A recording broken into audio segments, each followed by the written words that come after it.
Hello, everyone. Welcome back to the Scoreboard Focus. My name is Ife. Today, we'll be discussing formations and possible lineups for the big game between Manchester United and Liverpool at Anfield. It's a very, very fascinating game, and it has a lot of history. Liverpool were uh, at one stage the biggest club in England and in the world. And they were really dominating English football a lot and won a lot of titles in Europe as well. But all that changed when Sir Alex Ferguson took the reins at Manchester United, even though he had a very, very challenging start to his tenure as Manchester United coach. He had two difficult seasons before things started to really take a turn. And yeah, Sir Alex Ferguson started to find a winning formula, and the trophies and great success followed thereafter. So yeah, um, Manchester United and Liverpool are the most successful clubs in England in terms of honors, and they have had great players over the years and still do have one of the best players in the world. So we are going to be discussing Liverpool versus Manchester United further. So both managers are facing scrutiny. I think that Ruben Amorim is especially the main target of the media because Manchester United have not been performing well, and Ruben Amorim doesn't have a very good record. He has had a very difficult start to coaching Manchester United. Now he's renowned for using the 3-4-3 system, which worked for him very well at Sporting Lisbon, and he had a lot of success at Sporting. Sporting Lisbon are still one of the biggest teams in Portugal, and they are winning a lot of big games, and they are still dominant that side. Of course, Benfica is also in the mix, and FC Porto, but the top two clubs right now in Portugal, it's safe to say, it's Sporting Lisbon and Benfica. So these two teams are really, really playing wonderful football, and they are competing in Europe. So yeah, Ruben Amorim has defended his system, even though it has not worked for him very much. He's, like I said, he doesn't have a good winning rate. Even David Moyes has a better winning rate than him. And, with due respect to David Moyes, he took over from Sir Alex Ferguson, and, he didn't have a good managerial period at Manchester United. So, I mean, Ruben Amorim is under pressure, and he has to start winning games. And, players are also, some players, it is recordedly said that some players of Manchester United within the squad are not really convinced with Ruben Amorim's system, the shape that he uses, his style of play. Rumors will always be there, especially toward a team that's not performing well. And Ruben Amorim recently surprised me a lot during the game against Sunderland at Old Trafford. He actually used different formations during that game. He switched to 4-2-3-1. At times it was 4-4-2. So he's open to changing his formations during the run of play, which is very, very important. I think that he has seen that he needs to adjust more. He needs to grow as a manager and adapt to using different formations. So key absentees for Manchester United, of course, Lisandro Martínez is out, but he's training with the squad, and he's very, very close to coming back into the squad, at least on the bench as a start, so that he can play again. And then Musa Masraoui is also a fitness doubt. Aiden Heaven got an injury for the under-20s, for the English under-20 national team. And he won't be available for today's game, but the injury that he sustained is not that serious, according to Manchester United's medical team. So we are hoping that he will be back as soon as possible, because he is a key player. And then Ruben Amorim has emphasized that 3-4-3, the 3-4-3 formation is still what he's sticking to, and he wants a high press, fast transition, and flexibility in the midfield. And like I said, it hasn't worked well for us, but now he's open to using different formations during a game, so that can also help us moving forward.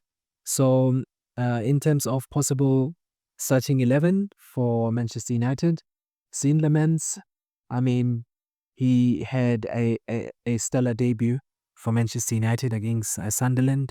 He looked very confident. He looked very commanding at the back.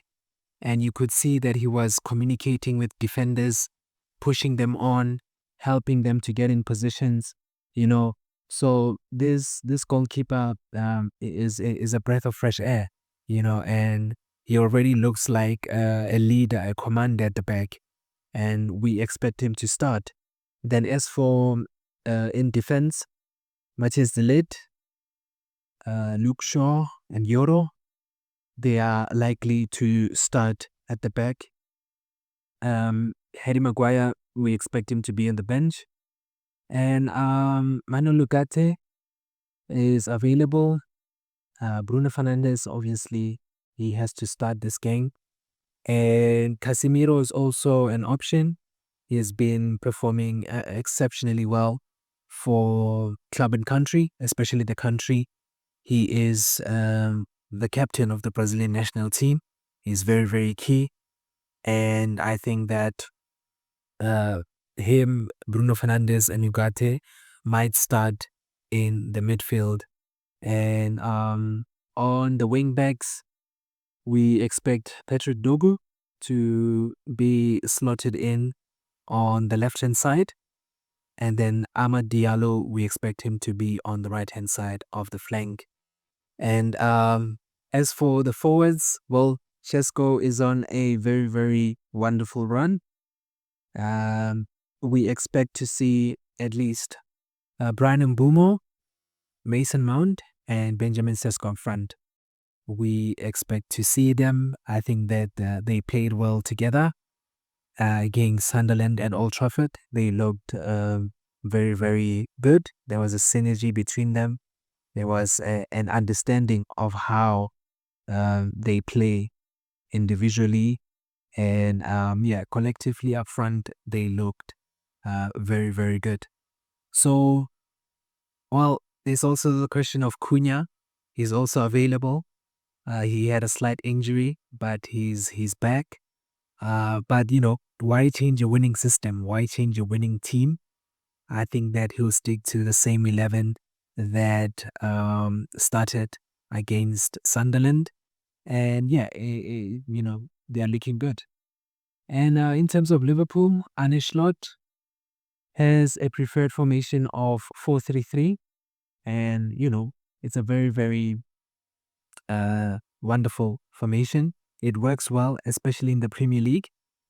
Coaches like Thomas Tuchel and Antonio Conte have used this formation very much during their stints at club level at Chelsea, and both of them coached Chelsea, and this formation worked wonders for them.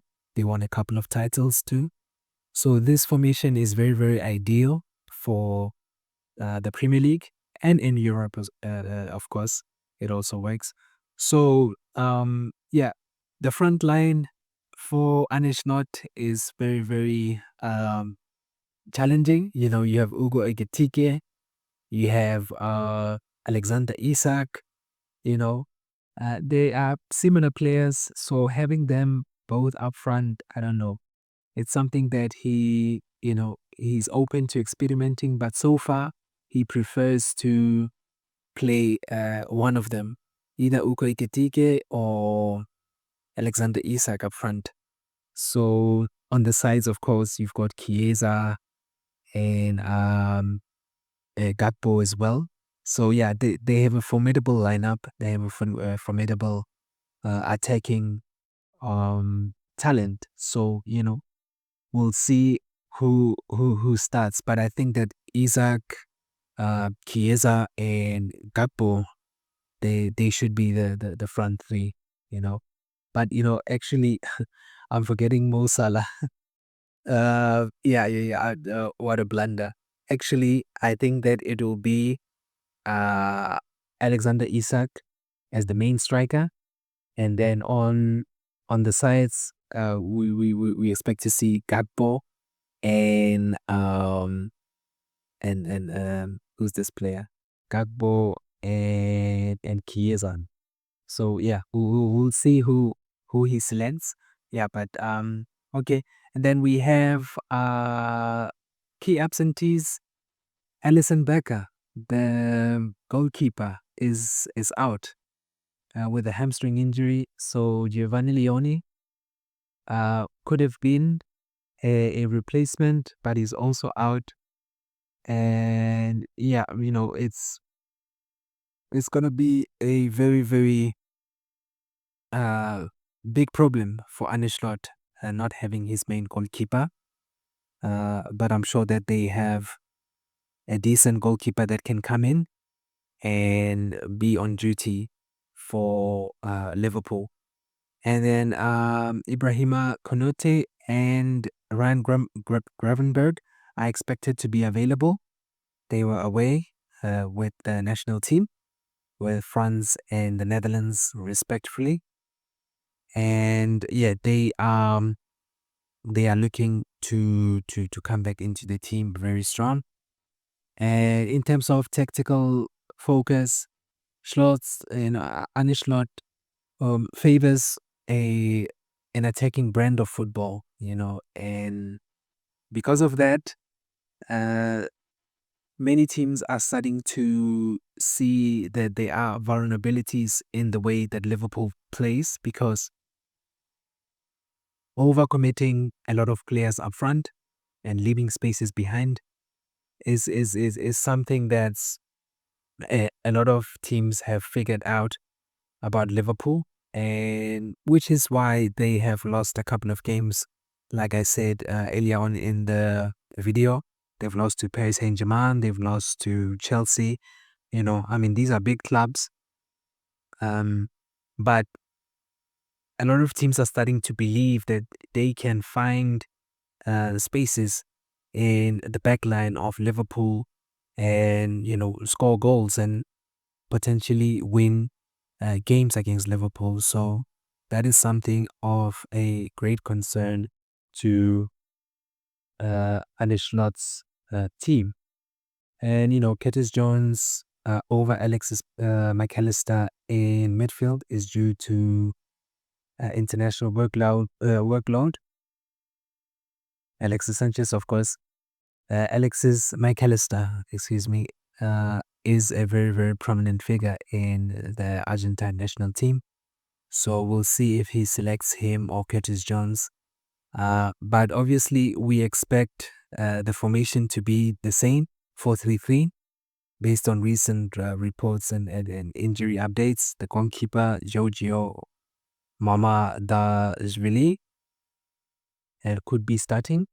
And And in terms of the back four, those who are expected to start could be Jeremy Frimpong or Soboslai, Ibrahima Konate and Virgil van Dijk, two rock solid centre backs. They're expected to start. And Minos Gerkis of late has not been it's not been in a good form. So maybe Robertson or Soboslai might slot in there on the left back position. And then in terms of the midfield, Ryan Gravenberch, Curtis Jones, and Dominic Soboslai could start in the middle. Dominic Soboslai is somebody who is very, very versatile. He can play in defense, midfield, even in attack. So, he's a important squad player. And then in terms of the attack, Mo Salah, obviously, he's expected to start. Florian Wirtz, Cody Gakpo,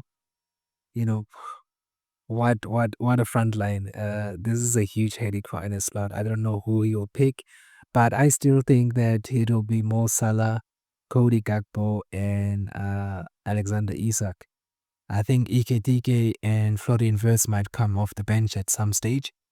But yeah, it's gonna be a very, very exciting game.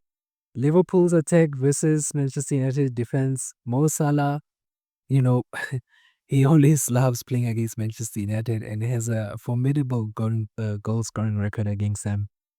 And Florian Wirtz, if he starts, I know that it's been a slow start for him in the Premier League. He hasn't found his feet, but I tell you what, he's a match winner. He's somebody who can change the game at any time. He's able to score. He's able to take on players. He's able to create chances.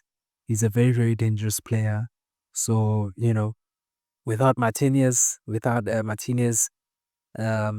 Manchester United in the back line, there's no, a commanding presence like Martinez at the back is something that we lack for the upcoming game against Liverpool. You would love to have Martinez at the back there, but I think Saint Lemons will rough them up, will rough the back line out of Manchester United. I think that he'll call them to order, because he's very vocal, and that's something that's very needed.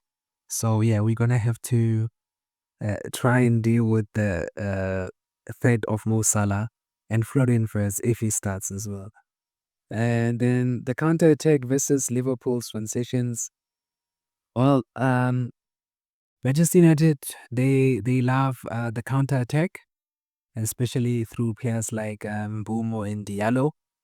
And yeah, we could expose Liverpool on that note because, as I've mentioned earlier, Liverpool, because of the style of play that they are used to now, they push a lot of players forward in attack, in order for them to try to score goals.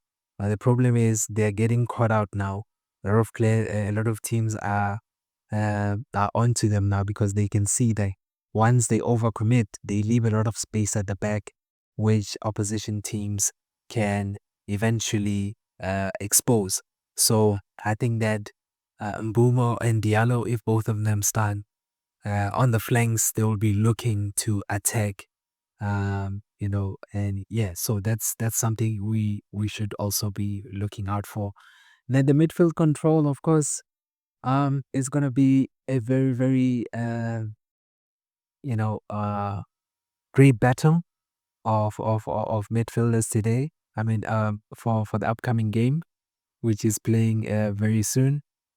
It's gonna be, we expect to see Casemiro, Ugarte, and Fernandes for Manchester United, and then we expect to see Gravenberch, Szoboszlai, and McAllister for Liverpool. So yeah, it's gonna be a very, very interesting battle. All these great players, they are in the midfield and they're gonna want to pause the game. And yeah, we expect a very, very tough battle, high intensity, high emotions. It's Liverpool and Manchester United. So, we're gonna we expect to see war. We expect to see a bloodbath out there. So yeah, it's gonna be a very, very exciting game, especially at Anfield. So yeah, Anfield is a great stadium. Liverpool is a great club, great tradition, and yeah, it's one of the biggest clubs in the world, no doubt about that. Manchester United have to go there with with a fighting spirit. They have to go there with a hunger and drive to win. They have to go there with a mentality of fighting, winning, hustling for the ball, and having high intensity, because Liverpool is not going to make it easy for Manchester United. It's going to be extremely difficult for Manchester United to get anything out of the game, but they have the players to get something there, which is, my prediction is 1-1. That's my prediction, but we'll see. I could be wrong. What do you think the score will be? Who do you think will be the starting lineup? Should Ruben Amorim finally just give Kobe Mainoo a start for this one? Because, in recent seasons, he has played very, very well against Liverpool. Does he give Kobe maybe an advanced role today to attack, or does he just slot him in midfield one way or another, even with Bruno Fernandes in the side? Let me know, what do you think Manchester United's lineup will be? Who's the best attacking three for Manchester United? And do you think Saint Lemens will start in goal? And what are your thoughts on Liverpool's style of play? Can we exploit them? Who do you think will start for them? Where do you think that the Manchester United attackers can exploit Liverpool's frailties at the back? Let me know what you think. Comment down below. I'd love to engage with you. And yeah, this was the analysis on Manchester United versus Liverpool. A deeper look at what could happen. And yeah, I appreciate you for watching. I hope to see you in the next video. Thank you.